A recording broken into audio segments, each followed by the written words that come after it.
لامەرکەزی ئیداری و دارایی لە هەرێمی کوردستان بۆتە باس و خواسی هاوڵاتیان.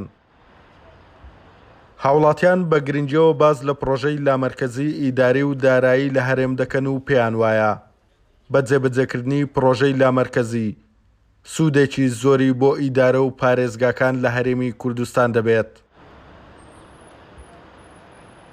پرۆژەی لامەرکەزی هەرێمی کوردستان بە تایبەتی ئیداری سلێمانی ناگرێتەوە هەموو محافزەکانی تری شەگرێتەوە. ئەمە پێم وایە هاوڵاتێکی زۆر سوودمەندی لەم پرۆژەی لامەرکەزی گشتی ئەبێنێ هەم لە ڕووی داهات و هەم لە ڕووی پرۆژەکانەوە، چونکە ئەم داهات ئەتوانی هەم بۆ سوودمەندی هاوڵاتیان لە ڕووی ئیداریەوە هەم بۆ خزمەتگوزاری. دیارە پرۆژەی لامەرکەزی پرۆژەیەکی زۆر گرنگە بۆ هەرێمی کوردستان.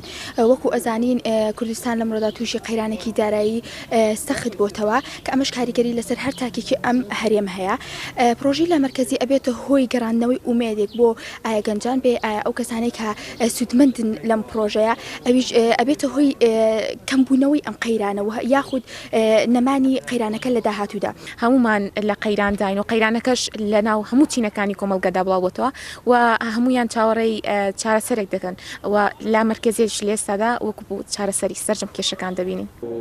پرۆژەی جێبەجێکردنی لامەرکەزیە مامۆستایەکی زانکۆ دەڵێت پێویستە بە جددی کار لەسەر پرۆژەی لامەرکەزی ئیداری و دارایی لە هەرێم بکرێت و مەبەست لەو پرۆژەیەش جیاکردنەوەی پارێزگایەک نییە لە هەرێمی کوردستان.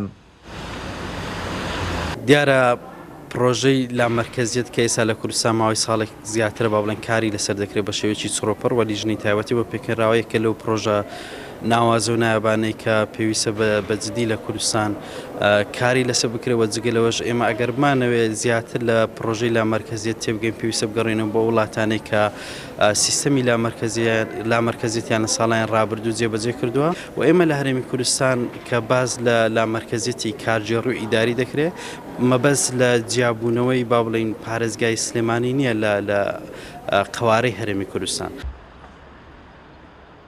لە ساڵی 2017ەوە ئەنجومەنی پارێزگای سلێمانی داوای جێبەجێکردنی لامەرکەزی ئیداری و دارایی کردووە، بەڵام گرفت لە بەردەم جێبەجێکردنیدا دەکرێت.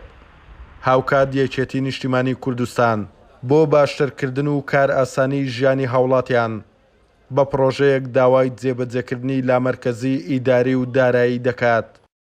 توانە عومەر، کورسات نیوز، ڕانیا.